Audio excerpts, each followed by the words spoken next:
Hola, bienvenidos a este nuevo workshop del Consejo para la Transparencia, que también está emitido a través de las plataformas del Mostrador. Hoy día vamos a tratar un tema que está muy en boga no solo en Chile, sino a nivel mundial también, que es sobre el tratamiento y la protección de datos en el contexto de la pandemia. Una breve introducción para quienes se están conectando en este minuto. Mucho se habla, pero poco se toma en cuenta que efectivamente frente a problemas globales se requieren también de soluciones globales. Pero estas medidas globales muchas veces revisten riesgos. Hoy día, como decía hace un minuto, está en plena contingencia el debate mundial sobre cuáles son los riesgos y cuáles también son los alcances y los logros de poder hacer un seguimiento de la pandemia, de poder medir la trazabilidad de los contagios e incluso también evitar la propagación de los mismos a través de aplicaciones telefónicas, a partir de interfaces que incluso hoy día están entregando conglomerados internacionales, transnacionales como Google y Apple, y cómo estos mecanismos son integrados dentro de los propios seguimientos sanitarios de los países y el debate, como decía también a un comienzo, que genera este tipo de mecanismos, de aplicaciones sobre la privacidad de las personas y la protección de los derechos digitales. Dicho eso, me encuentro con 4 expertos para poder debatir y entrar de lleno en este debate, que como repito, es un debate que se está realizando en este minuto en muchas partes del mundo, casi de manera simultánea. Y nos acompaña Eduardo Undurraga, doctor en políticas sociales y académico de la Escuela de Gobierno de la Universidad Católica, especialista también en modelamiento matemático de la pandemia. Hola Eduardo, ¿qué tal? Bienvenido. Hola Héctor. También nos encontramos con María Paz Canales, abogada, magíster en Derecho y Tecnología, directora ejecutiva de Derechos Digitales. Ana María, bienvenida. María Paz, gracias. Perdón, María Paz. Es Estamos la ya segunda vez que me todo en sumo a Ana directo. María en esta semana. En la segunda también me pusieron Ana Perfecto. María. Pero no es la tercera, me comprometo. María Paz. ¿Ya? Y bueno, y Pablo Contreras, doctor en Derecho también, director del Centro de Regulación de la Universidad Autónoma de Chile. Bienvenido, Pablo. Gracias, ¿cómo estás tú? Muy bien, gracias. Y bueno, y también nos acompaña la consejera y de la Casa del Consejo para la Transparencia, Gloria de la Fuente. Hola, Gloria. Hola, ¿cómo estás? Hola Héctor, ¿qué tal? Hola a todos. Bien. Demos inicio a este debate. Quise partir haciendo este hincapié de que hoy se está debatiendo este tema de los derechos digitales a partir de una observación que hizo el Consejo para la Transparencia y también de la aprehensión que han hecho algunos senadores, y este tema está en boga desde que el gobierno anunció hace algunos días que estaba en estudio acerca de una aplicación o de una metodología para poder usar los teléfonos celulares y así tener un control sobre el movimiento, sobre la movilidad de las personas que están en cuarentena. Digo esto para hacer la diferencia, que hoy día nosotros estamos sosteniendo una discusión en base a tener una aplicación o una metodología telefónica para poder hacer un seguimiento de la cuarentena, porque hay otro mecanismo que solamente lo vamos a ver durante este workshop, en donde incluso van más allá, es tratar de advertir a las personas cuando están en contacto próximo con alguien que padece, digamos, del COVID-19. Quisiera partir con Undurraga, digamos, con Eduardo. Esta discusión, la discusión que acabamos estamos iniciando aquí en Chile respecto del anuncio del gobierno. ¿Cuáles son, a tu modo de juicio, los principales riesgos que uno debería advertir o las alertas que debería tener en consideración cuando se empieza a discutir de esto, entregarle de alguna manera al gobierno la posibilidad del control o del seguimiento de las personas a través de su tecnología celular? Perdón, estaba tratando de sacar el mute. Muchas gracias Héctor. Mira, yo no soy un experto en seguridad ni en ética de uso de datos, pero me gustaría sí decir que pienso que hay como una falsa disyuntiva entre como que haya entre el uso de los datos y como poner en riesgo la privacidad. Yo pienso que no necesariamente tiene que ser así. Me gustaría tal vez como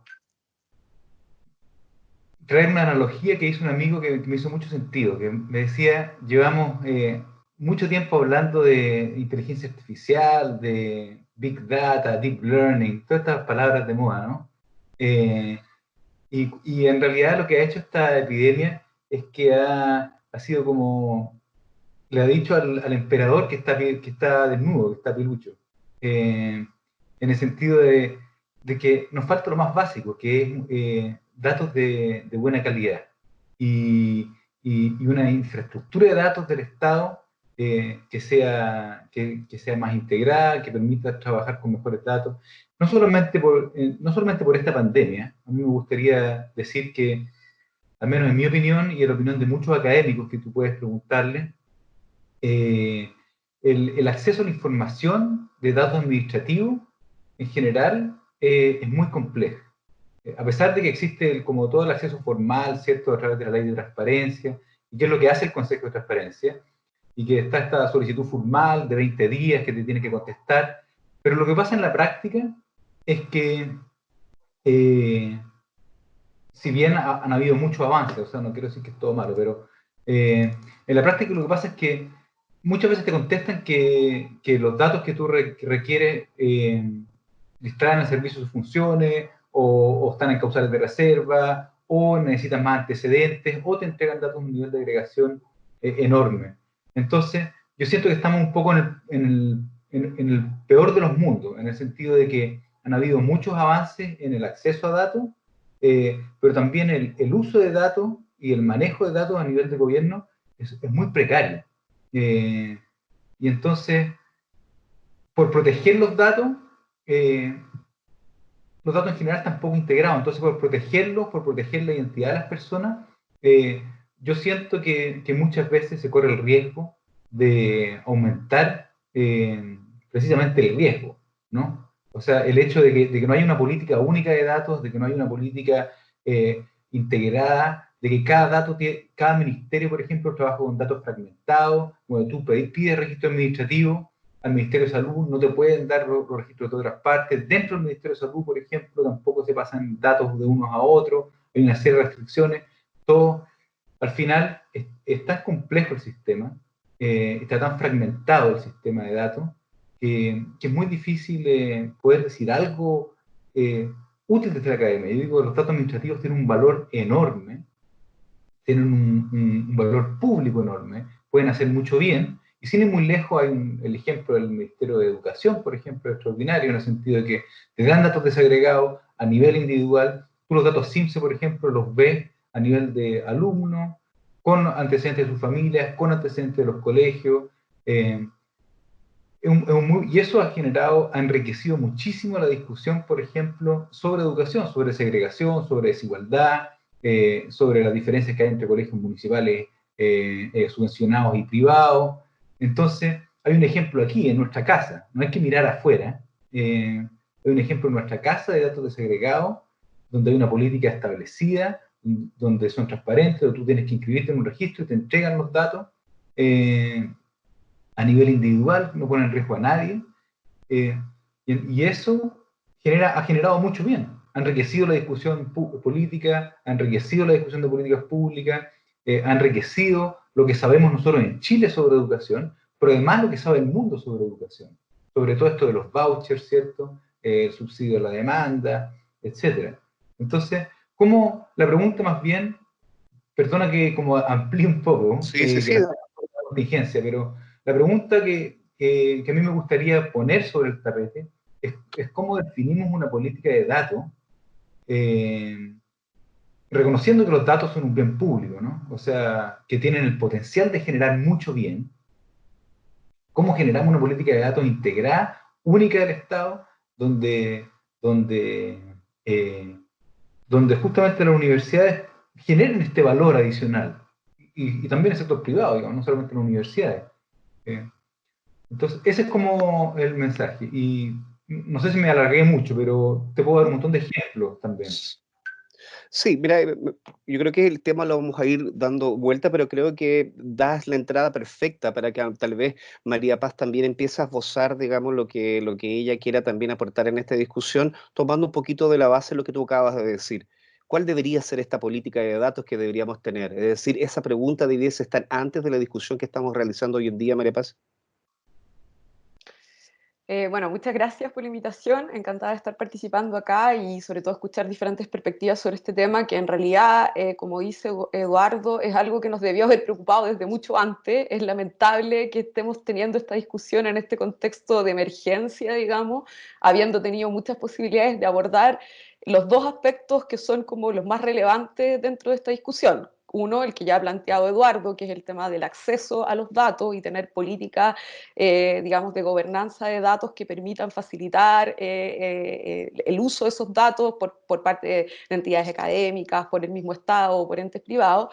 Pero la otra pieza fundamental para asegurar esa gobernanza de datos no solamente la accesibilidad y la calidad de los datos, sino también el tema de la protección de esos datos. Como justamente dice Eduardo, yo coincido plenamente en que los datos tienen un potencial gigante para poder generar el bien público y estar al servicio, digamos, del interés público, pero para que ese potencial pueda ser liberado adecuadamente, la manera en que esa gobernanza de datos se tiene que organizar tiene que tener en consideración los resguardos que son de seguridad y que son de privacidad y que son de un montón de otras cosas que hay que evaluar, y que eso está establecido en una normativa de protección de datos. La normativa que nosotros en Chile tenemos a nivel legal es una normativa desactualizada, es una normativa de prácticamente 20 años atrás y que miraba hacia leyes que originaron la protección de datos de los años 70. O sea, podemos decir que tiene por lo menos 40 años de retraso la normativa con la que nosotros trabajamos hoy en día. No está bien adaptada esa normativa para lidiar con situaciones de emergencia como aquella en que nos encontramos en este momento, justamente, y por lo tanto se dificulta poder manejar la posibilidad de generar determinadas flexibilizaciones que pudieran ser necesarias, porque efectivamente la ley no se ha puesto en algunos de estos supuestos que estamos viviendo y que como humanidad es previsible que sean cada vez más frecuentes. Entonces, hay una ley que está siendo debatida en el Congreso desde hace 2 años, 3 años prácticamente ya a esta altura, y que podría haber contenido algunos elementos que hubiesen sido mucho más útiles para poder enfrentar esta situación de pandemia y resolver algunos de estos cuestionamientos respecto del uso de datos, pero sin embargo no se aprobó en tiempo y forma, y estamos en un escenario en donde efectivamente finalmente el uso de datos se puede dar sin una gobernanza adecuada, y eso puede generar que lejos de liberar el beneficio que esos datos pueden tener, puede terminar causándose más daño a las personas. Y aquí quiero como dar un pie atrás también y retomar algo que tú mencionaste en la introducción, Héctor, en relación a que aquí no solamente estamos pensando en que los impactos negativos se puedan dar a nivel de interacciones digitales. El tema con el uso de los datos, y justamente los datos que tienen que ver con la movilidad de las personas, son datos que identifican a los individuos en su manera más esencial y tocan, por lo tanto, su dignidad humana. Los sitúan en relaciones sociales, los sitúan en hábitos, etcétera, todas cuestiones que son protegidas por la ley de datos personales, pero que más importante que eso son aspectos que tocan el ejercicio de derechos fundamentales garantizados por la Constitución y por los tratados internacionales de derechos humanos. Por lo tanto, cuando nos referimos a los impactos que estos sistemas de trazabilidad de la movilidad de las personas o de utilización de datos personales en función de la pandemia, los impactos que eso puede tener no son impactos solamente digitales, son impactos en la vida real. Esto puede significar, como lo hemos visto en el tiempo reciente, lamentablemente, que una familia pueda sufrir actos de discriminación en el vecindario en que vive, que una persona que está sacrificándose en su servicio en los prestadores de salud pueda también sufrir agresiones o actos de hostilidad, etcétera. Puede significar que en el futuro esta información pueda ser utilizada para tomar decisiones acerca de planes de seguros de salud, o puede ser utilizada para discriminar después quién puede acceder a un puesto de trabajo o no. Muchas consecuencias se pueden dar a partir del uso de esta información, y por eso cuando hay que evaluar la posibilidad de implementar estas tecnologías, no solamente debemos atender a lo inmediato, que es tanto el impacto positivo que puede generar en términos de combatir la pandemia, como el impacto negativo que puede generar en este momento de pandemia, por las primeras cosas que mencioné, pero también los efectos a largo plazo que puede tener recoger esa información y no usarla de manera adecuada o no protegerla de manera adecuada, poniéndola en riesgo de que terceros con otras finalidades maliciosas puedan acceder a ella. Esas son las implicancias de lo que estamos hablando de manera más amplia y que por lo tanto requiere esta gobernanza en las dos partes. Perfecto. Pablo, también haciendo un enlace con lo que acaba de decir María Paz, ella planteó problemas que son muy atingentes, pero también desde un poco desde el ámbito más general. Si tú pudieras tratar de aterrizarlo un poco más hacia las personas, para que las personas puedan también comprender qué es lo que está en riesgo en esto. Eso primero. Y lo segundo, consultar también si mucho se habla que se pueden trabajar con los datos y que los datos en estas circunstancias debiesen ser anónimos, los llamados datos anonimizados, ¿no?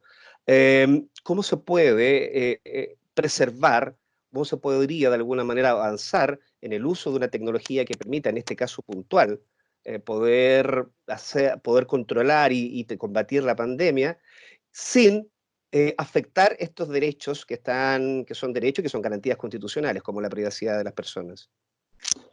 Bueno, muchas gracias, Héctor, y gracias al Mostrador y al Consejo para la Transparencia por esta invitación. Yo creo que las dos preguntas que formulas tú son preguntas clave en la conversación pública de lo que estamos viviendo. Por un lado, a veces cuesta visualizar de qué forma la entrega de cierta información podría afectarme a mí o a mi vecino o a mi familiar. Eso efectivamente es complejo, porque necesitamos hacer ciertas abstracciones a veces. Estamos hablando de datos y uno dice, bueno, pero ¿qué significa estos datos? Y uno piensa en gráficos, piensa en tablas Excel, pero no piensa en realidad en algunos de los ejemplos que, por ejemplo, estaba dando María Paz.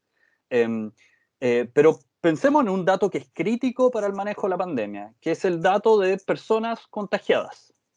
Ese dato, ¿de dónde sale?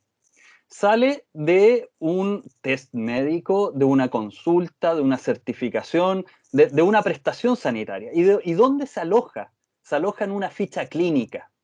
Entonces, la ficha clínica tiene el historial médico de estado de salud, que es un dato sensible de una persona.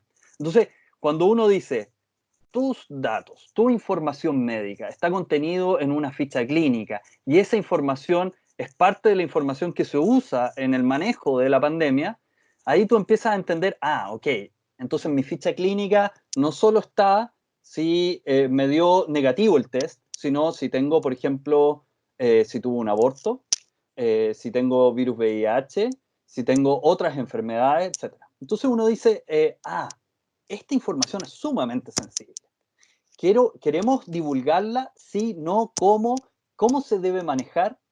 Pensemos en el caso de traquear, localizar o rastrear la movilidad. La movilidad también refleja mucho de nosotros. A qué horas nos levantamos, si salimos, a dónde vamos, dónde trabajamos, si, por ejemplo, asistimos a un lugar donde hacemos actividad política o vamos a un templo, a un culto religioso, nos dice mucho de si tenemos orientación política, si tenemos creencias religiosas o quién sabe, no sé, si tengo un amante o no. Si estaba mintiéndole a mis personas queridas o no. Fíjate que esos son los hábitos personales y eso también es un dato sensible. Y los datos de geolocalización, como lo ha demostrado en el último tiempo la evidencia comparada, son extremadamente difíciles de anonimizar. De hecho, generan un problema de seguridad. Han existido diversos reportajes que han mostrado en otros países cómo ciertos lugares y bases militares han sido sus lugares y su identificación ha sido revelada por dispositivos que tienen geolocalización. Entonces, no sé, militares que andan corriendo en la base militar y que activan el reloj que tiene geolocalización y GPS, da a conocer ciertos lugares que son estratégicos. Y entonces uno dice, ¿cuáles son los riesgos? pensémoslo, una de las polémicas medidas que se discutió y después se descartó fue el famoso pasaporte o carnet COVID, ¿ya?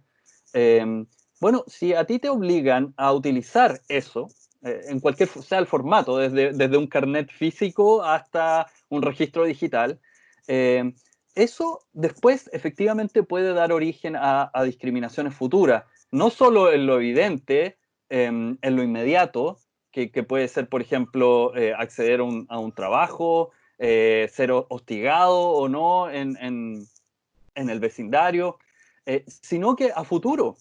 Pensemos en operaciones comerciales o bancarias, créditos, seguros, etc. Hay cierta evidencia científica que las personas que han sufrido el virus y se han recuperado no recuperan en el 100%, por ejemplo, su capacidad pulmonar.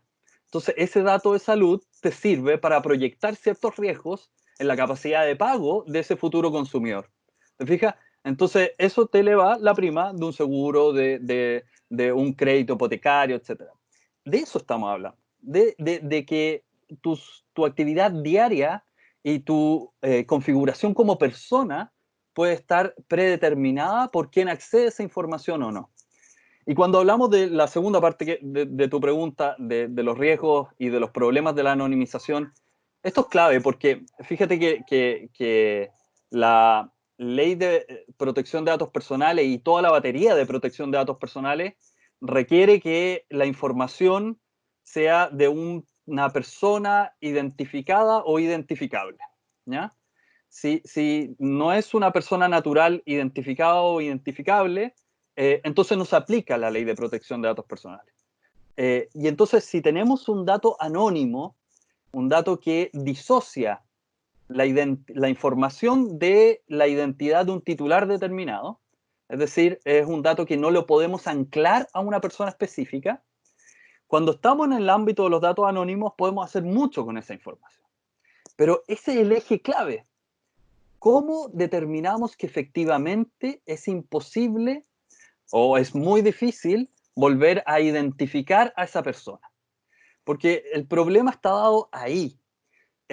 Fíjate que en un momento el Ministerio de Salud dijo no le podemos entregar esta información a la sociedad civil, a la academia, porque estaríamos afectando los datos sensibles de los pacientes. La pregunta ¿es posible anonimizar esa información o hasta qué punto es posible anonimizarla? Si no podemos anonimizarla, ¿podemos entregar la información? Ojo, que aquí es una gradación, no es blanco y negro, no es para cualquier tipo de dato, ni podemos hacer una afirmación gruesa. Fíjate que en este ámbito es tan importante la protección de datos como la transparencia, porque dentro de la administración de la pandemia, la información es clave, tanto en la protección de las personas determinadas como en la información, transparencia y rendición de cuentas de las autoridades. Entonces, ¿por qué digo esto? Porque si tú te fijas, y con esto voy cerrando, sí se pueden entregar datos anonimizados. De hecho, la investigación sobre el subreporte de fallecidos que inicia con ciertas señales Alejandra Matus, se hace con la ley de transparencia. Hay un abogado que pide al registro civil un registro de fallecidos por enfermedades respiratorias. Esto se da a conocer el 14 de mayo. Fíjate, y eso es toda información estadística, anonimizada. No es posible identificar a una persona determinada. Pero esa información transparentada generó todo un ciclo de rendición de cuentas y escrutinio a la actividad que estaba desarrollando el gobierno y el Estado en esta materia.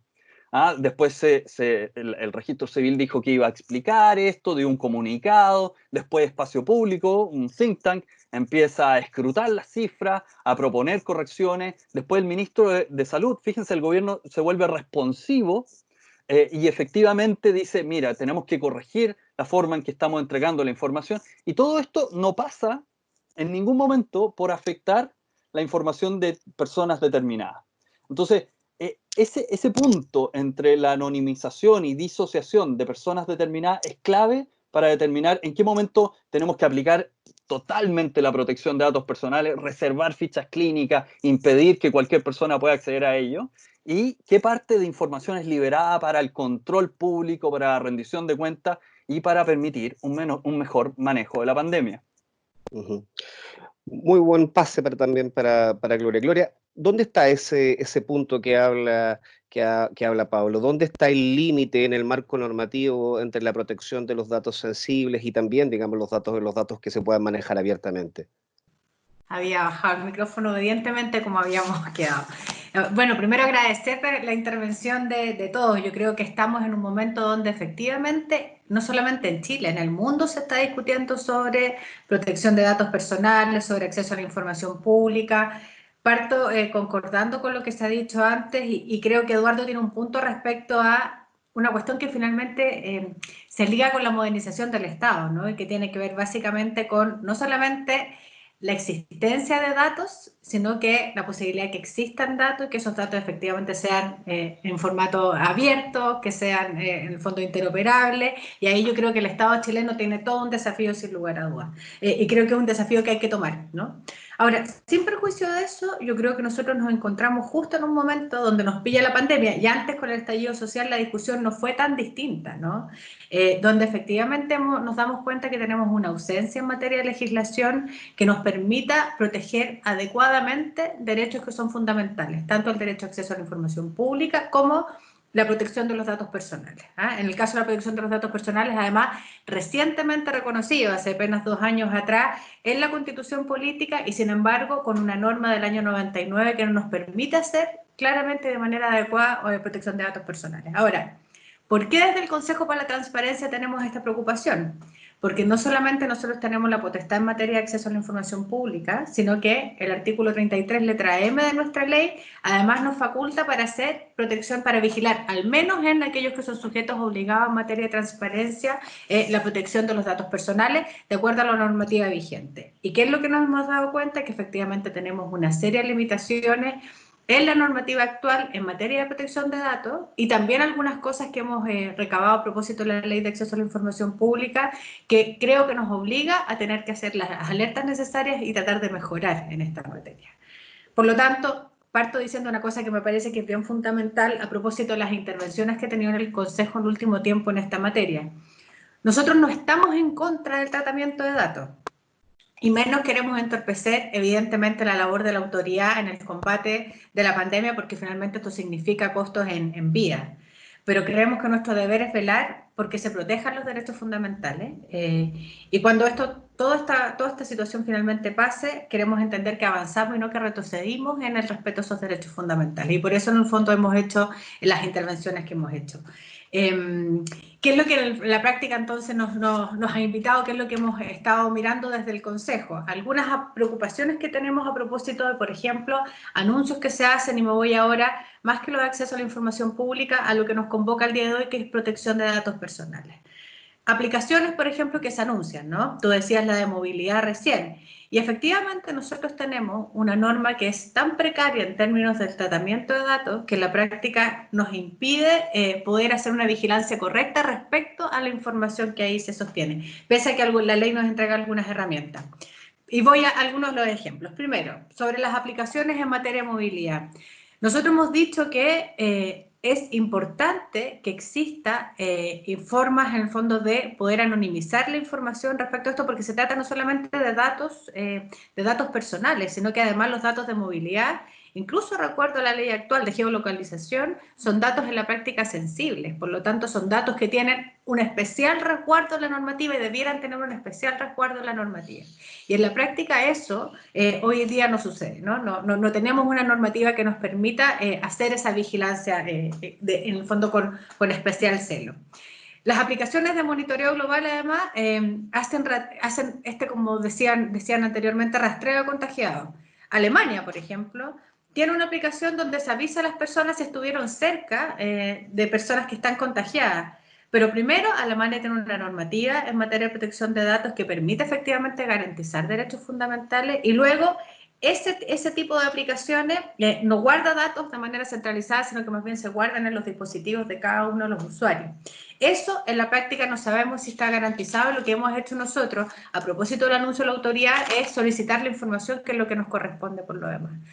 Tenemos dudas, por lo tanto, sobre el rastreo de esa movilidad, que es lo que hemos dicho en los últimos días, y si bien algunos centros de pensamiento como Espacio Público han hecho una intervención, ya en el fondo valorado que existe esa posibilidad de trazar, por ejemplo, los contagios y de geolocalizarlo, entendemos también que tenemos que, y parte de nuestro deber es generar aquella información o levantar aquella información que nos permita saber que efectivamente no va a haber vulneración a derechos fundamentales, ¿no? Y por lo tanto que efectivamente existan bases de datos anonimizadas. Pero en otras situaciones hemos hecho algo parecido, y a propósito de las apps y lo mismo, y que creo que nos da cuenta además y muestra con mayor fuerza además la precariedad que tiene nuestra normativa. Por ejemplo, a propósito de las aplicaciones que buscan, en el fondo, recopilar datos respecto a personas enfermas. Hace un tiempo atrás, el gobierno anunció la aplicación o la existencia de esta aplicación que se llamaba Corona App. No sé si recordarán por ahí, que fue como al principio de la pandemia, ¿no? Que duró nada. Que básicamente,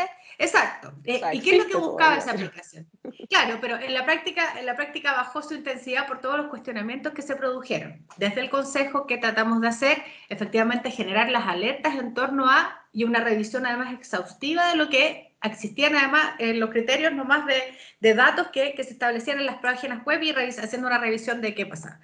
¿Qué es lo que había ahí? Una recopilación y almacenamiento, procesamiento de una gran cantidad de datos, especialmente sensibles y además enrolados por terceros. Es decir, yo como usuario podía enrolar datos de mi familia, de parte de mi familia, y eso pasa a ser, datos sensibles además de mi familia, y eso pasa a ser complicado. Recopilación, pues entonces, como decía, de gran cantidad de información que puede resultar en la práctica excesivo desproporcionada para el objeto. La identificación de la responsabilidad del tratamiento de datos. No había mucha claridad en esa oportunidad si el tratamiento de datos lo hacía MinSal, que tenía la facultad, que tiene las facultades legales, además en una situación como esta, de poder hacer tratamiento de datos, al menos de salud, o la Secretaría General de la Presidencia, donde estaba alojada la oficina o la división que está en la base. La base de licitud respecto, por ejemplo, al consentimiento de los titulares, ¿no? Para poder efectivamente hacer manejo de datos además intensivo. El almacenamiento de los datos. La geolocalización y almacenamiento, el tratamiento de estos datos, ¿no? De datos además, que geolocalización, como decíamos, que son considerados datos sensibles. Los riesgos de seguridad en el tratamiento de datos personales, una cosa que tampoco estaba muy clara. Bueno, lo que decía ya hace un rato, recabar datos sobre terceras personas, ¿no? Una cosa compleja. En fin, la inscripción de la base de datos, algunas cosas que están a la disposición legal actual y otras que claramente no están. Para cerrar esta primera parte de la idea, creo que se ha hecho cada vez más evidente que no tener una norma en materia de protección de datos personales lo que puede generar en la práctica es un perjuicio para derechos fundamentales de las personas.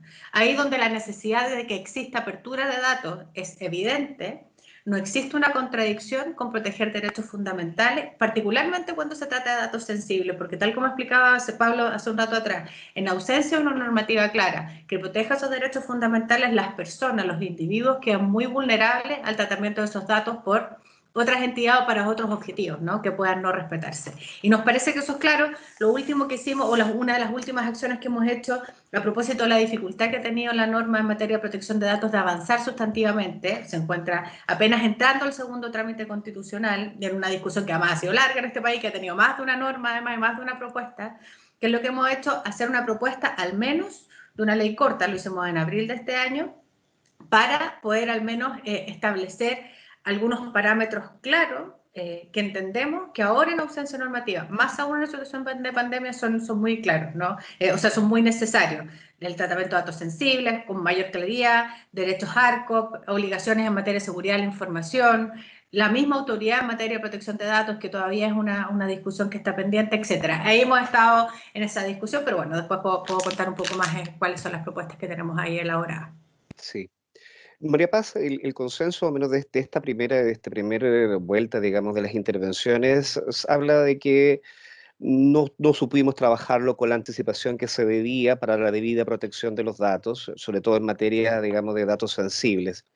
Pero estamos en una situación que es coyuntural, que es una situación que exige no solo las debidas alarmas y que las instituciones funcionen para poder precaver que no se que digamos que no vaya esto a ser más perjudicial, que el remedio no vaya a ser peor, digamos, que la propia enfermedad. Pero la enfermedad existe.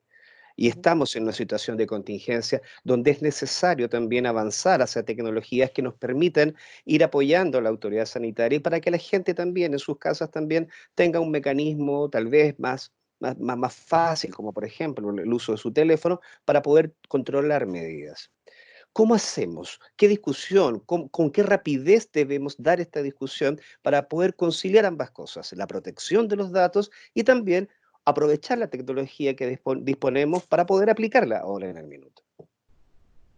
Bueno, muchas gracias. Me parece muy interesante la pregunta y te la agradezco porque he estado investigando bastante sobre este tema en el ámbito internacional en el último tiempo. De hecho, me invitaron a formar parte de un consejo de expertos que está asesorando a la Organización Mundial de la Salud justamente en la elaboración de un protocolo para la implementación de tecnologías digitales para la trazabilidad de contactos en el contexto de pandemia. Esta es una guía que lanzó la OMS a fines de mayo, el 28 de mayo para ser específico, y lo que pretende es entregar lineamientos que son técnicos, procedimentales y éticos, normativos, digamos, en la implementación de este tipo de tecnología. Y justamente ese trabajo y otros seguimientos, digamos, que por parte del trabajo de mi organización hemos estado haciendo en los desarrollos a nivel latinoamericano y también en el mundo, nos ha permitido llegar a la conclusión de que lo primero que hay que hacer respecto a estas tecnologías es desmitificar algunos aspectos. El primero es como no partir de la base que necesariamente cualquier tecnología o la tecnología puede hacer una contribución que es realmente útil en este contexto de pandemia. Tampoco decir que no lo tiene, no tiene esa posibilidad, sino que simplemente ponerlo como una posibilidad y evaluarla de manera crítica. Y esa evaluación de manera crítica hacerla en función de cuál es el tipo de tecnología del cual estamos hablando y cuál estamos considerando implementar. Porque sin duda, como hemos hablado hasta acá, los datos tienen mucho valor y hay algunos roles que la tecnología puede cumplir en poder facilitar ese acceso a la información, a esos datos o a la recogida de información que puede ser valiosa para la política pública, para enfrentar la pandemia, pero no todos los datos sirven para todo. Hay algunos datos que sirven para algunas cosas, hay otros datos que pueden tener más riesgos que beneficios y hay otros datos que simplemente no sirven. Entonces ahí volvemos, digamos, al análisis crítico de cuáles son las diferentes finalidades que la tecnología puede cumplir en función de esta política para enfrentar la pandemia. Y no es lo mismo, como lo adelantaba Gloria, una aplicación, por ejemplo, que intenta recoger información de autodiagnóstico de una persona y darle recomendaciones de salud, que una aplicación que lo que intenta es controlar la movilidad de las personas para poder informar con posterioridad si estuvieron en riesgo de un contagio, o que esos datos se recojan, por ejemplo, para poder fiscalizar si la persona está cumpliendo o no una medida de cuarentena obligatoria. Son tres finalidades completamente distintas y por lo tanto las tecnologías que pueden ser desarrolladas para abordar esas tres finalidades van a ser distintas y van a tener diferentes riesgos y beneficios. Y por lo tanto, entonces, el análisis crítico tiene que partir porque cuando el gobierno informa a la opinión pública acerca de la necesidad de implementar alguna de estas tecnologías, sea mucho más claro de lo que lo ha sido hasta ahora respecto efectivamente de cuáles son los objetivos que está persiguiendo y cuáles son los tipos de tecnología que está evaluando para poder alcanzar esos objetivos. La información de la semana pasada del gobierno fue totalmente confusa. Partió hablando de información agregada de movilidad a través de unos estudios que ya se venían desarrollando por una entidad académica. Se habló de que esa información estaba anonimizada. Bueno, ya Pablo y Gloria han tocado los puntos de que el tema de la anonimización no puede ser un compromiso de buena voluntad de parte de la autoridad. Tiene que haber algún criterio de transparencia que permita a terceros externos, a la sociedad civil, a otros grupos académicos auditar efectivamente que los procedimientos que se están siguiendo son suficientemente fuertes para evitar la reidentificación de la información. Todos los anuncios que se hicieron la semana pasada, en el papel pareciera que el sistema efectivamente pudiera ser compatible con la protección de los derechos en esa información que es anonimizada o agregada, pero es un acto de fe. porque no se da transparencia efectivamente de cuáles son los mecanismos que se están utilizando. Entonces, eso es un buen ejemplo para mostrar de que también la evaluación de cuál es el rol de los diferentes tipos de tecnología en este contexto va a depender también de cuánta transparencia el gobierno entregue acerca de qué tipo de tecnología se quiere implementar y con qué fines. Ahora, pasando al tema que yo anunciaba de la utilidad de los datos, se ha mencionado profusamente en las confusas informaciones dadas por diferentes representantes del Estado en la utilización de información de GPS y de localización de información a través de los operadores de telefonía. Los estudios internacionales, no de ahora de la pandemia, sino que desde antes, porque esta información se viene mirando con finalidades, por ejemplo, de ayuda humanitaria desde hace harto tiempo atrás, han demostrado que esa información es inútil a nivel individual para poder determinar la localización con una granularidad que se requiere para este tipo de transmisión de enfermedad. La información de GPS o la información de antenas de celulares tiene una variabilidad en su determinación, digamos, de la localización de las personas, que puede ir entre 5 y 500 metros, dependiendo de las condiciones de conectividad en que la persona se encuentre. Si la persona se encuentra en la ciudad, si se encuentra en un lugar rural, si hay eventos geográficos que se oponen en el camino, diferentes tipos de situaciones que pueden dar. Y por lo tanto, esa es la razón por la cual alrededor del mundo, los países que, como Gloria citaba, han implementado algunos sistemas de movilidad, de trazabilidad de movilidad y de trazabilidad de contactos a nivel individual, no agregado como lo que estábamos hablando antes, han optado por otro tipo de tecnologías como es la tecnología Bluetooth, que tiene una granularidad en la determinación de la localización que es mucho menor y que podría efectivamente ayudar con la trazabilidad de contactos del coronavirus que se produce entre 1 y 2 metros de distancia. Entonces, ahí hay una cuestión súper importante. Si ya estamos hablando, si el gobierno está hablando de GPS y de información telefónica, es información que sirve para la vigilancia de los movimientos de las personas, pero no sirve para la vigilancia de la transmisibilidad del virus. Entonces, ¿cuál es el objetivo de la medida? ¿Realmente combatir la posibilidad de transmisión del virus o vigilar a las personas? Si tenemos la finalidad clara, vamos a elegir una tecnología que sea apropiada. Además de todas las cuestiones que mencionaba Gloria respecto a la referencia de la aplicación alemana, que no es la única, hay varias en el mundo que están implementando esa misma tecnología, que son los elementos de que la información efectivamente se almacene de manera anonimizada, de manera segura, a nivel localizado en los dispositivos, descentralizadamente, y que no hay una manera de que una autoridad central pueda revincular esta información y usarla con posterioridad para otros fines, o que pueda ser maliciosamente accedida por terceros fuera del Estado incluso y ser utilizada con otro tipo de fines que sean perniciosos respecto al ejercicio de derechos, como lo que hemos hablado con anterioridad. Entonces, todos esos aspectos se necesitan evaluar a la hora de contestar a la pregunta de si la tecnología puede tener un rol o no en la situación de pandemia. Y el último punto que quisiera agregar, aunque me estoy excediendo un poquito del tiempo, pero que me parece súper importante, es el tema de reconocer las limitaciones estructurales que existen en nuestro país respecto del despliegue de la tecnología. ¿Cuál realmente es el nivel de penetración de las tecnologías en nuestro país? ¿Quiénes tienen acceso a dispositivos móviles? ¿Quiénes cuentan con una conexión de Internet de manera constante? Nosotros vivimos en un país que... Digital. Exactamente, la desigualdad, las habilidades digitales para interactuar con esta tecnología. Si tenemos que las poblaciones en riesgo mayor con esta epidemia son los adultos mayores, ¿qué tanto nos va a servir, por ejemplo, para poder mejorar la trazabilidad de la enfermedad respecto a estos grupos vulnerables? O si hemos visto que las mayores tasas de contagio hoy día se registran en los barrios más vulnerables.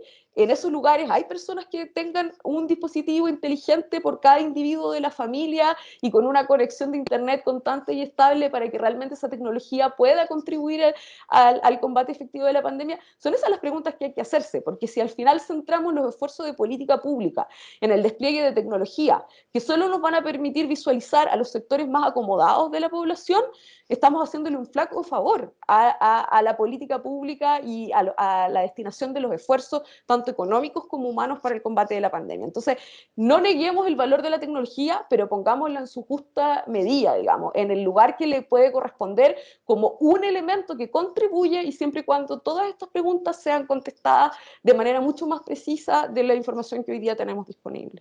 Mm. Eduardo, María Paz tocó dos temas que un poco tienen que ver también con tu propia formación. Habló de la tecnología, en caso tú también tienes formación de ingeniero, y habló del impacto en la gente. Tú también tienes, digamos, eres especialista y eres doctor, digamos, en política social. Ahora, eh, ¿cómo ves, desde tu perspectiva, ¿cómo se podría, y insisto un poco en la pregunta, es importante debatir, pero cómo se puede ir avanzando en esta conciliación de valorar ciertos aspectos de la tecnología y su aplicación en el corto tiempo? Porque estamos en una batalla donde no podemos tampoco eh, dedicarle lamentablemente demasiado tiempo en este minuto a la discusión cuando se requiere de instrumentos que permitan bajar los niveles de contagio y alguna vez poder tener este tipo de conversación en vivo, por ejemplo, y no hacerlas en el eterno de esta manera. ¿Cómo lo analizas tú? ¿Qué caminos podríamos ir encontrando en esto? Eh, sí, gracias. No me gustaría a mí que quedara la idea después de esta conversación, de este encuentro, de que los datos son peligrosos, porque es un poco la sensación que a mí me da, y yo me tomo un poco de lo que dijo María Paz, de la idea de desmitificar. Yo creo que hay algunas percepciones erradas. Por ejemplo, los casos de COVID, el reporte de casos de COVID no están vinculados a las fichas clínicas. No hay ninguna vinculación ahí. La forma que se reportan los casos de COVID es a través de un sistema que se llama Vigila, y que esencialmente es una plataforma web de reporte, que es independiente. Ahora, efectivamente, porque la persona tiene root, eventualmente podrías hacerlo, pero esa vinculación no se hace, es un sistema independiente. Entonces, hay muchas cosas donde se ven riesgo que en realidad no hay riesgo. Yo creo que es importante desmontar la idea de que los datos ponen en riesgo la confidencialidad de las personas como un trade-off entre seguridad y datos.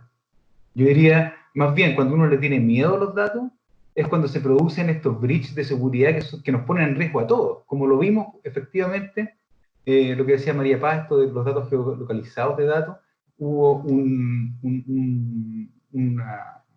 investigación de un medio periodístico, no recuerdo cuál era, donde pusieron geolocalizados todos los casos de COVID.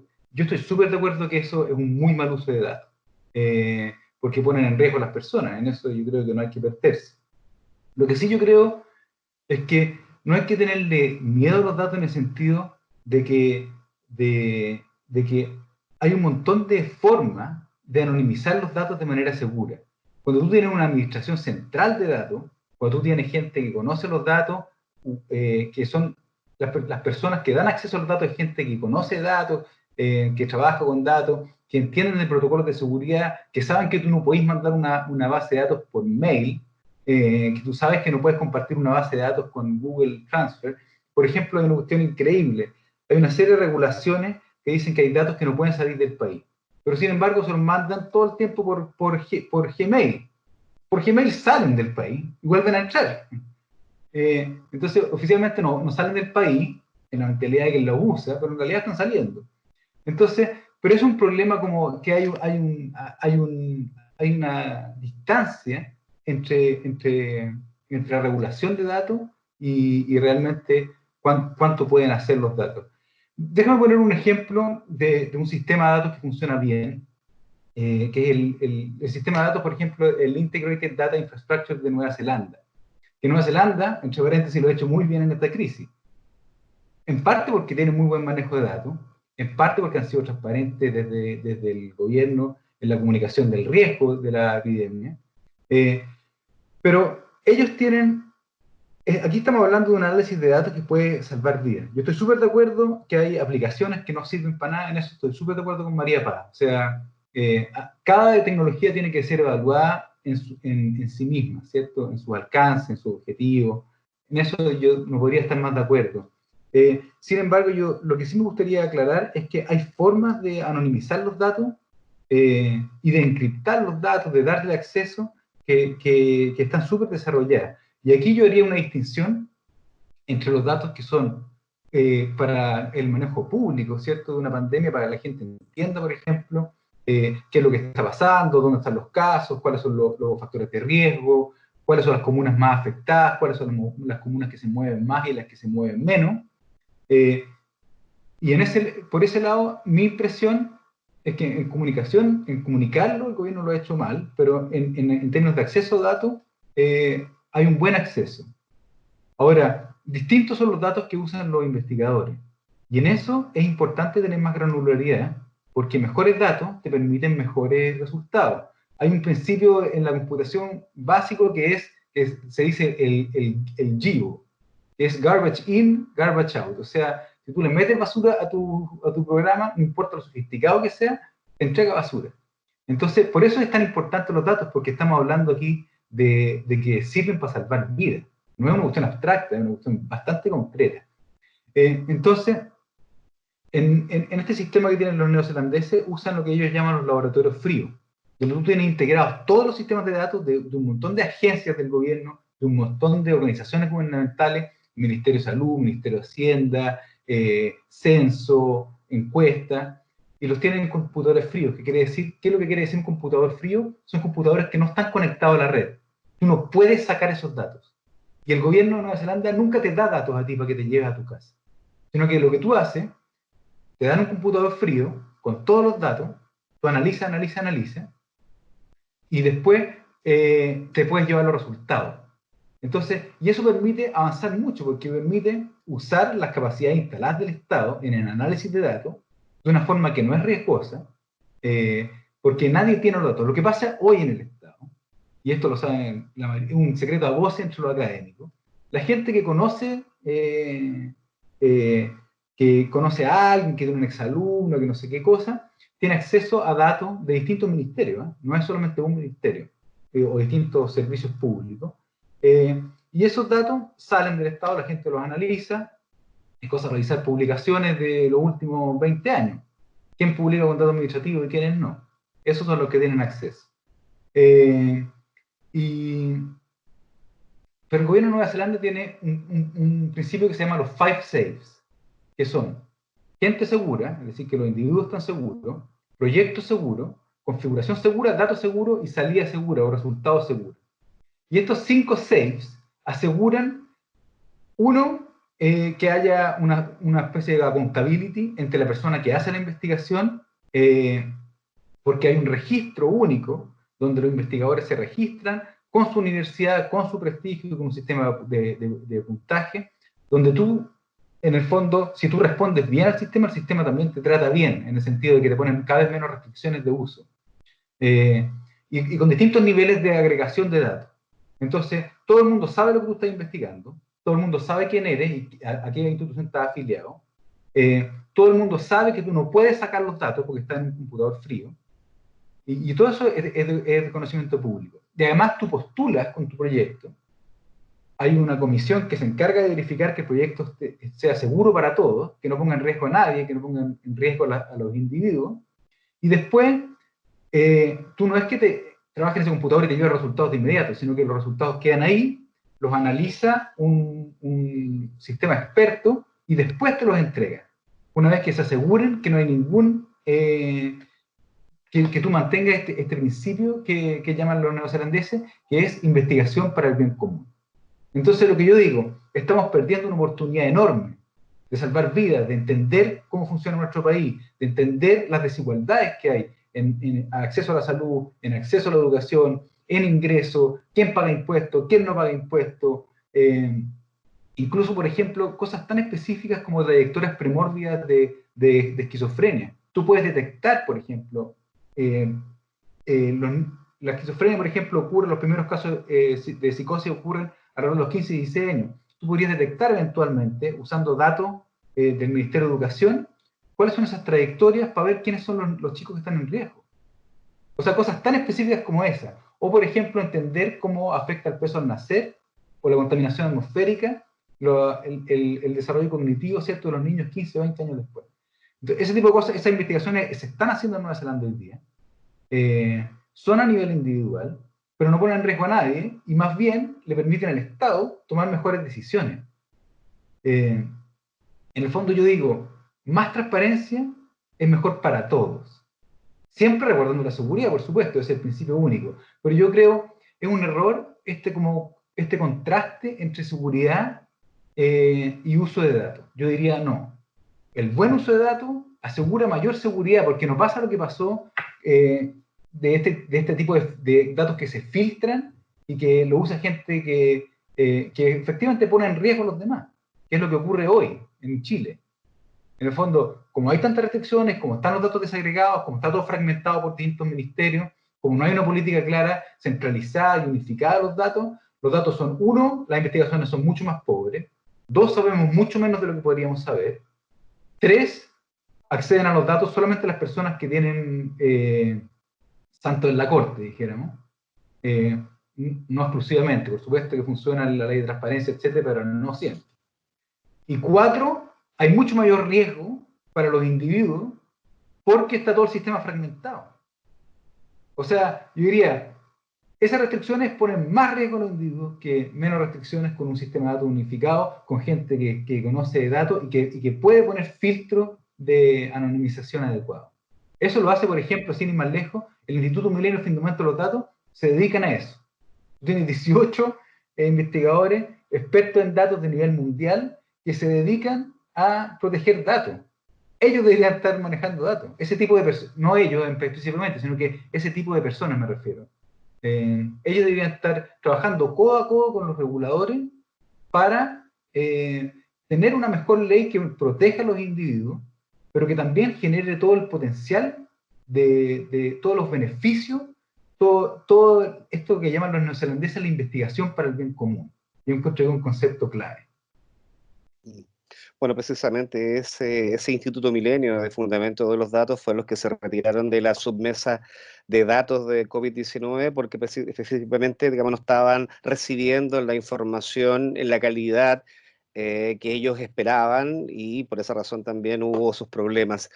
Pablo, Eduardo dio aquí un punto que a mí me parece central también, es que tiene que ver con que los datos, digamos, el buen uso de los datos, el uso riguroso de los datos permite salvar vidas, más la instrumentalización maliciosa que se puede hacer de ellos, de instituciones, de gobiernos, hace precisamente todo lo contrario. Aquí hace algunos días el Centro Data Science de la Universidad del Desarrollo empezó a trabajar con la submesa de datos de COVID-19 del gobierno, entregándole datos respecto, digamos, de la movilidad de las personas. Ellos aseguran que estos datos son obtenidos desde los teléfonos celulares en tanto pueden conectarse con una antena o con otra antena. No están trabajando, advierten, con datos de los nombres de las personas ni quiénes son, sino con teléfonos que se logran detectar si lograron pasar de una antena a otra, con lo cual pueden poder darse cuenta si la cuarentena, es decir, la medida que implantó el gobierno, está teniendo éxito o no. Dado de que todavía existen dudas respecto de la transparencia del gobierno respecto de los datos, fue precisamente los datos de la Universidad del Desarrollo los que permitieron darnos cuenta que la famosa batalla de Santiago estaba perdida, que en el fondo la medida de cuarentena puede haber sido no oportuna, pero lo cierto es que la medida de cuarentena no logró, en el tiempo que se pronosticó, poder reducir esta movilidad. Y si no se reduce la movilidad, las medidas no funcionan, nos seguimos contagiando. Pero ese insumo permitió para que, por ejemplo, los medios de comunicación y el resto del público en general nos diéramos cuenta que tenemos un problema serio, porque las cuarentenas no están funcionando y la gente se está movilizando igual. Y ahí empiezan a atacar ahora factores sociales, como tratar de apoyarlos económicamente, que está muy bien. Eso te lo planteo como un ejemplo. Hay información, en este caso, por ejemplo, lo que está haciendo la Universidad del Desarrollo. Y aquí el problema está también en la comunicación que hace el gobierno de este tipo de información. Entonces, la pregunta, ahora que te la especifico, entonces, y vuelvo a insistir en el punto. Hay información, hay datos, hay gente competente para hacer esos datos. Esos datos son muy importantes resolverlos ahora. Insisto en la temporalidad de esto, ¿eh? porque porque ahora que necesitamos contener la pandemia. Desde el punto de vista de de los derechos, ¿dónde habría entonces que poner, así de manera muy clara, los límites, los puntos? Tú hablaste de los puntos recién, pero quería saber cuáles son específicamente esos límites que nos puedan permitir hacer ese uso, que los científicos puedan hacer ese uso, que se pueda transparentar esto públicamente, evitando que esto se transforme en una herramienta perjudicial o maliciosa o que vaya en contra de las personas. Bueno, yo creo que un punto de acuerdo entre todos es que efectivamente no se trata de impedir el acceso a los datos para determinados fines colectivos, como proteger la salud pública, pero para eso se requiere un buen uso de los datos. Voy a ocupar la expresión de Eduardo. O hablemos de gobernanza de datos. En fin, uno puede buscar distintas fórmulas. Fíjate que esto, desde el punto de vista de los estándares y leyes de protección de datos más avanzadas en el mundo, las mismas legislaciones y regulaciones ya tienen elementos para eso. Y eso es súper importante tenerlo presente porque lo que quiero decir es que hoy día ya hay estándares regulatorios existentes que, si bien no son obligatorios en Chile, uno podría adoptar como buenas prácticas para hacer lo que tú dices que requiere tanta inmediatez. Y yo quiero mencionar 3 mecanismos que son claves y que están en el Reglamento Europeo de Protección de Datos. Y que uno podría decir, claro, nosotros todavía estamos discutiendo ese proyecto de ley que lleva 3 años y llevamos 10 años, si uno cuenta en total, etc. Pero digamos, hay urgencia, ok, hagámoslo con el mejor estándar de protección de datos para asegurar un buen uso de datos, pero también para poder liberar los datos. ¿Te fijas? Entonces, hagamos la armonización de los bienes que están en juego. Y ahí estas 3 instituciones son sencillas en su explicación general, pero obviamente requieren especificación en cada hipótesis, herramienta, técnica sanitaria que queramos implementar. La primera es la privacidad por defecto. Cuando Eduardo mencionaba, por ejemplo, esto de los laboratorios fríos, esos son computadores efectivamente formateados para que tú no puedas extraer información, no puedas meter un pendrive, por decirlo en términos simples así, y llevarte los datos. ¿Te fijas? Por defecto, el sistema informático está diseñado para evitar sacar la información. ¿Ya? Uno podría decir hoy día, hagamos privacidad por defecto en distintos niveles. ¿Ya? Y eso da garantía, ¿te fijas? Eso da confianza. Vamos a darle estos espacios, estos sistemas, acceso, pero no se pueden llevar los datos para la casa, por ejemplo.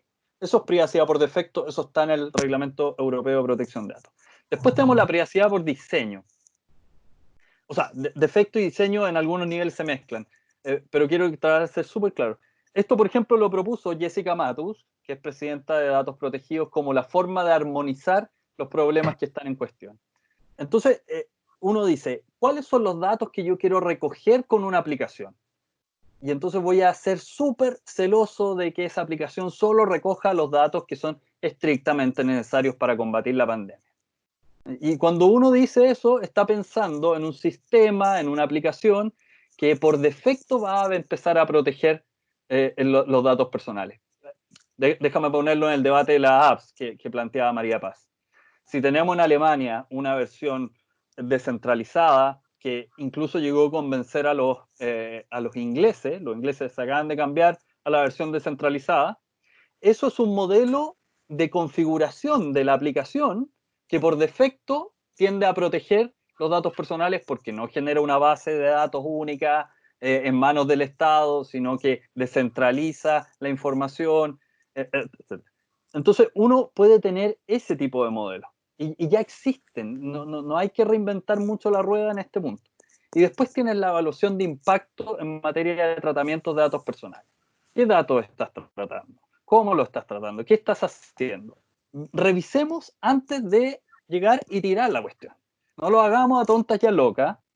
Evaluemos, tengamos un piloto. Puede ser una cosa breve, pero se audita, se revisa. Y eso es tan importante porque como bien comentaba María Paz, cuando tú tienes señales bien confusas de, a ver, ¿cuál es realmente el objetivo de esta comunicación que está haciendo el Estado?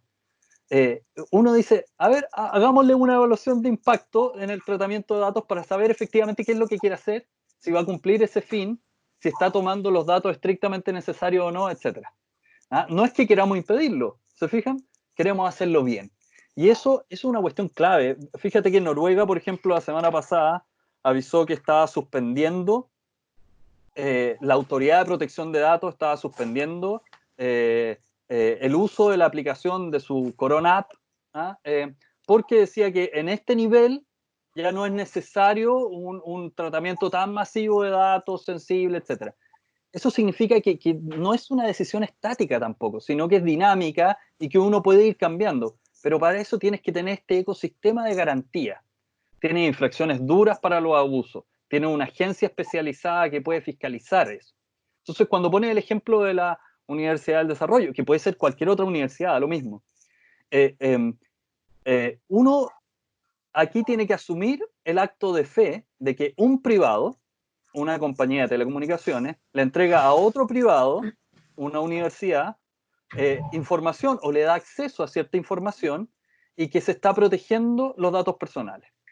Y fíjate que yo diría, yo además tengo una línea telefónica con esa compañía, entonces tengo bastante preocupación. ¿Por qué? Porque ¿cuáles son las posibilidades que yo tengo realmente de confiar en que eso es así, de que se están haciendo un buen uso de los datos? Y no tengo muchas posibilidades. Porque, entre otras cosas, no existe una agencia que pueda realmente fiscalizar si ese traspaso de datos o acceso se está haciendo de buena forma, como decía Eduardo. Si hay privacidad por defecto, por diseño, si hay evaluaciones de impacto, etc. ¿Ah? Entonces, yo lo que te diría aquí, Héctor, no es que haya que esperar pasar una ley para hacer las cosas bien, para dar ese acceso a los datos. Hay soluciones técnicas y hay soluciones regulatorias que ya existen en el derecho comparado. Y si uno dice, bueno, pero no son obligatorias, bueno, pero adoptemos buenas prácticas, hagámoslo bien, tomemos los mejores estándares. Y si uno hace eso, genera confianza. Hay una editorial de la revista Nature del 17 de marzo de este año, que decía que uno de los factores centrales es transparencia y confianza en el tratamiento de la información, mecanismos de códigos abiertos, de fórmulas que sean escrutables por la comunidad. Y con esto quiero ir cerrando. Mira, fíjate, el éxito de la aplicación alemana en sus descargas es, entre otras cosas, porque tú puedes ir a Internet y descargar el código de la aplicación. Y podemos hacer el análisis de si la aplicación funciona bien, si no tiene puertas traseras donde sacan los datos, si efectivamente cumple en privacidad por diseño, por defecto, etc. Entonces eso permite que la comunidad científica, la sociedad civil, pero todos podamos escrutar eso y tener confianza en eso. Eso es transparencia en función de la confianza. Después tienes otro elemento, y con esto voy cerrando, que te permite esa cuestión. Entonces, por ejemplo, tú dices, no sé si se acuerdan cuando el ministro de Salud decía que todos los ejercicios epidemiológicos, las fórmulas de proyección se habían derrumbado como un castillo de naipes. Fíjate que hay un manifiesto de algunos investigadores en la revista Science de mayo pasado que decía que no solo hay que abrir los datos, sino también los modelos. Entonces uno debiese decir, bueno, ¿cuáles fueron esos ejercicios epidemiológicos y esas formulaciones de proyección que se derrumbaron? Para que los podamos escrutar, para no seguir cometiendo errores, etcétera, etcétera, etcétera. Entonces, yo lo que te diría es que no te puedo contestar caso a caso, porque como bien yo creo que fue muy clara María Paz en decirte, una cosa es movilidad agregada, y eso sirve muchísimo.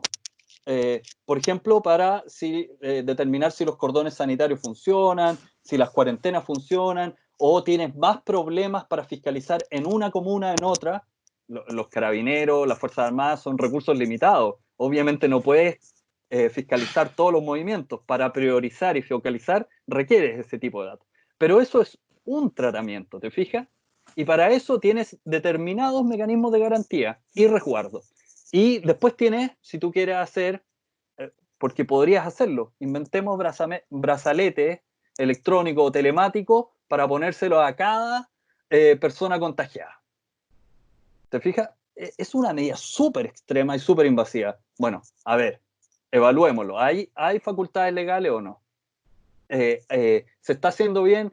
¿Hay puertas traseras? Etcétera, etcétera, etcétera. Yo creo que ese es el punto. No puedes uno... esto es súper importante tenerlo presente. A diferencia de lo que los administratistas clásicos llamaban la policía sanitaria, que eran las clásicas medidas de aislamiento, cuarentena, higienización de CITES. Esto, fíjate, Valentín Letelier, profesor Pardo, a comienzos del siglo XX hablaban de esta policía sanitaria. Y el Código Sanitario debuta en 1918 con la gripe española y con estas medidas.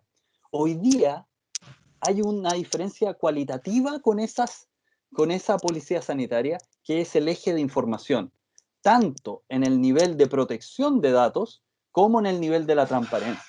Y por eso uno dice, la batería del repertorio de medidas administrativas para controlar la pandemia se expande desde cámaras termocorporales, drones con reconocimiento facial para ver si estás portando la mascarilla, hasta aplicaciones de rastreo, aplicaciones de diagnóstico, brazaletes telemáticos. Y cada una de esas medidas tiene que decirnos cuál es el objetivo, qué datos recoge, qué garantía.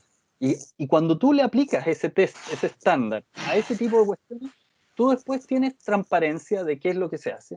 Pero eso requiere además una pieza clave, que es una agencia especializada, autónoma, que fiscalice y sancione si hay infracción a la ley de protección de datos.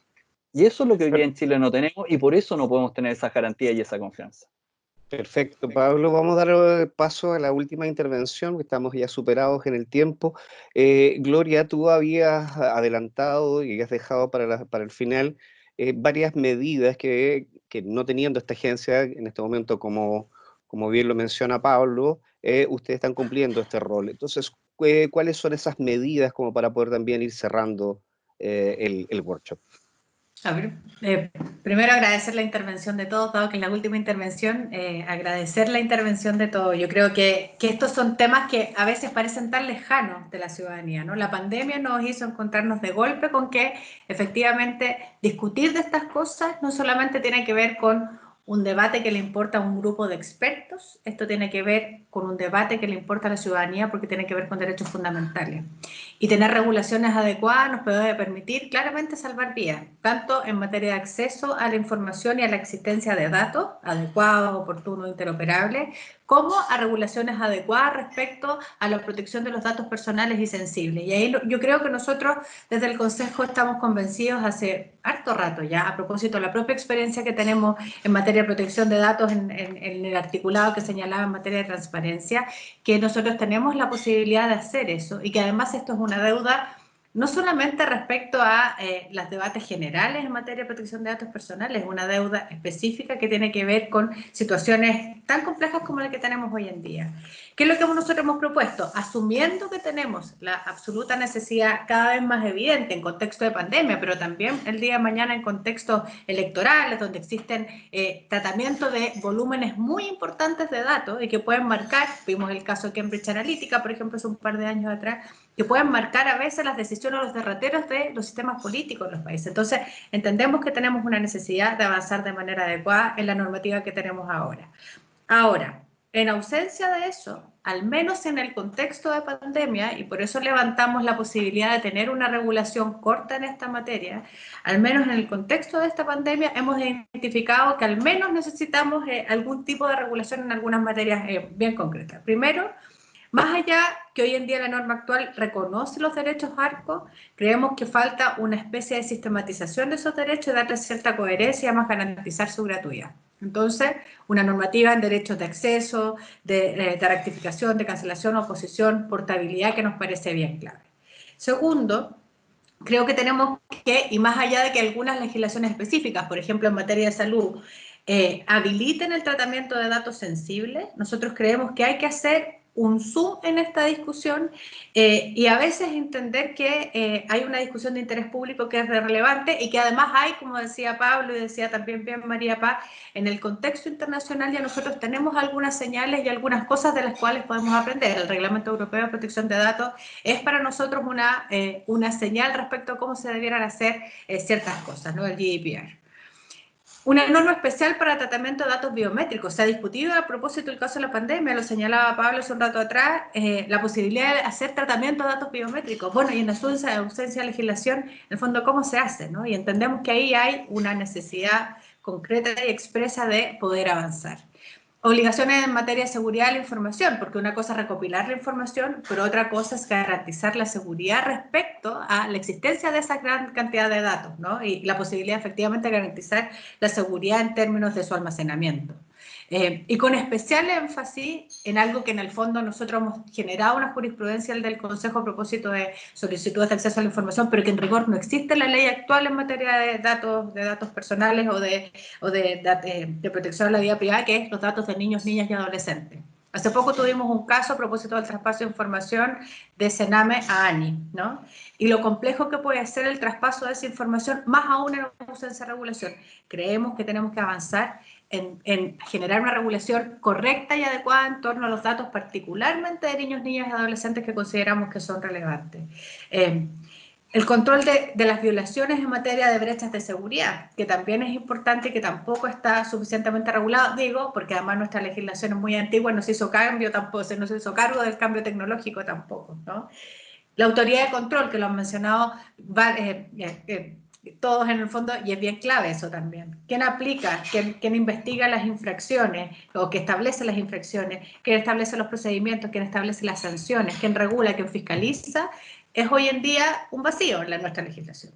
Y creemos ahí que nosotros al menos tenemos la experiencia. Obviamente tengo en esto un conflicto de interés, porque el Consejo ha promovido abiertamente ser la agencia de materia de protección de datos, dada la experiencia que nosotros tenemos, lo que hemos ido mirando, y creo que hay que avanzar en esa materia, porque la verdad es que si hay algo que hemos aprendido a propósito de los casos que han sido más bullados internacionalmente, como el Cambridge Analytica, como decía, pero que hemos aprendido además a propósito del debate que se está dando en el mundo en materia de pandemia, la pandemia en particular, es que en ausencia de regulación quienes pierden finalmente son los ciudadanos, porque no se puede garantizar derechos fundamentales, o hay limitaciones para garantizar derechos fundamentales. Y ahí es donde creemos que tenemos un rol de cumplir, más allá de estar muy de acuerdo con lo que decía Pablo, hay cosas que se pueden hacer ahora en la práctica, ¿no? Y eso es parte de la gestión administrativa y de la propia modernización del Estado. Si hubiese voluntad en las autoridades, nosotros podríamos disponibilizar de mejor manera y bajo ciertos estándares cierta información, ¿no? Pero yo creo que más allá de eso tenemos que regular y garantizar estos derechos fundamentales, porque finalmente esto tiene repercusión en la vida de millones de personas. Creo que ha sido un workshop muy interesante. Quisiera dar las gracias por la participación a Eduardo Undurraga. Los datos, desde luego, son valiosísimos, siguen para salvar vidas. Lo mismo a Pablo, por toda esta advertencia, ¿no? De tener claro de que hoy día se pueden hacer las cosas bien y hay que hacerlas, digamos, y hay que tenerlas también mucho cuidado en que aquellos datos que se conocen, digamos, tienen que ser debidamente protegidos. Y hay, además, tecnología, como bien lo habló también María Paz, disposición. Hay tecnología a disposición para hacer las cosas bien y poder efectivamente aportar en este manejo de la pandemia sin necesariamente poner en riesgo la privacidad de todas las personas, y lo mismo, Gloria, con lo que están avanzando en las medidas. Así que les agradezco a los cuatro esta participación y bueno, y será hasta una próxima oportunidad. Muchas gracias, que estén bien. Gracias a todos, un gusto. Chao, gracias, igual. Chao, muchas gracias.